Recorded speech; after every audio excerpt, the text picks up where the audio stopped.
کچھ عرصے سے پاکستانی ریاست دنیا میں یہ بیانیہ پیش کر رہی ہے کہ پہلے ہمارے یہاں مذہبی دہشت گرد بنانے کی فیکٹری لگی ہوئی تھی، مگر اب ہم نے وہ فیکٹری بند کر دی ہے اور اب ہم اچھے بچے بن چکے ہیں۔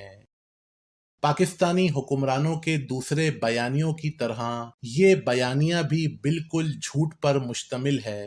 حقیقت یہ ہے کہ آج بھی پاکستان کے ہر شہر میں مذہبی دہشت گرد اور مذہبی دہشت گرد بنانے کی فیکٹریاں موجود ہیں اور پہلے سے زیادہ سرگرم ہیں۔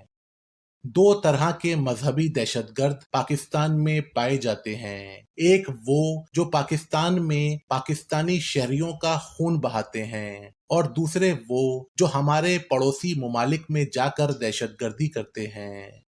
ان دونوں قسم کے دہشت گردوں کو ہماری ریاست نے پیدا کیا ہے، پروان چڑھایا ہے اور مسلسل زندہ رکھا ہوا ہے۔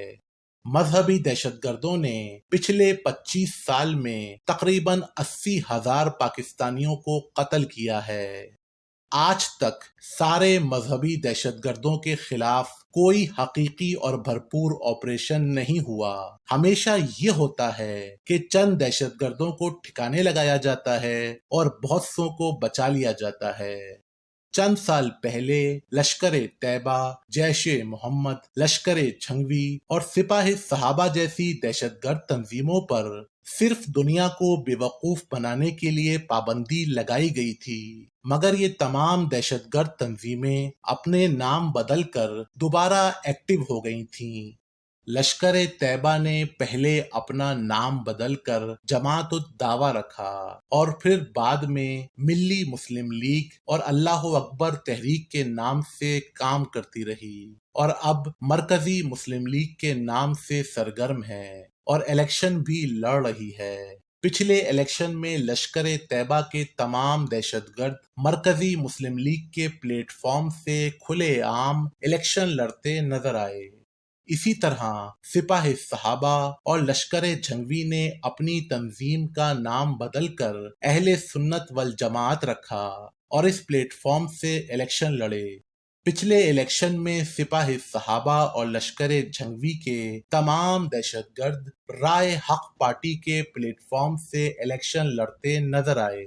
اس کے علاوہ یہ تمام دہشت گرد تنظیمیں دفاع پاکستان کونسل نامی پلیٹ فارم پر وقتاً بوقتاً اکٹھی ہوتی رہتی ہیں۔ چند سال پہلے پنجابی طالبان نامی ایک گروہ ہوتا تھا، اس میں بھی لشکر طیبہ، جیش محمد، سپاہ صحابہ، لشکر جھنگوی اور حرکت المجاہدین کے دہشت گرد موجود تھے۔ سپاہ صحابہ کے دہشت گرد رہنما احمد لدھیانوی، اورنگزیب فاروقی اور معاویہ اعظم طارق وغیرہ مختلف حکومتوں میں شامل رہے ہیں اور اسٹیبلشمنٹ کی بہت سی کانفرنسوں میں بھی شریک ہوتے ہیں۔ اس وقت حافظ سعید اور مسعود اظہر نے صرف انڈیا کے خوف کی وجہ سے اپنی سرگرمیاں محدود کر رکھی ہیں اور وہ سرکاری سیف ہاؤس میں رہتے ہیں۔ حافظ سعید کا بیٹا آج بھی کھلے عام اپنے باپ کے دہشت گردی کے پیغام کو پھیلانے میں مصروف ہے۔ چند سال پہلے پاکستانی اسٹیبلشمنٹ نے تحریک لبیک نامی نئی دہشت گرد تنظیم ایجاد کی تھی، جو اس وقت تیزی سے پھل پھول رہی ہے اور پورے پاکستان میں فتنہ و فساد کرنے میں مصروف ہے۔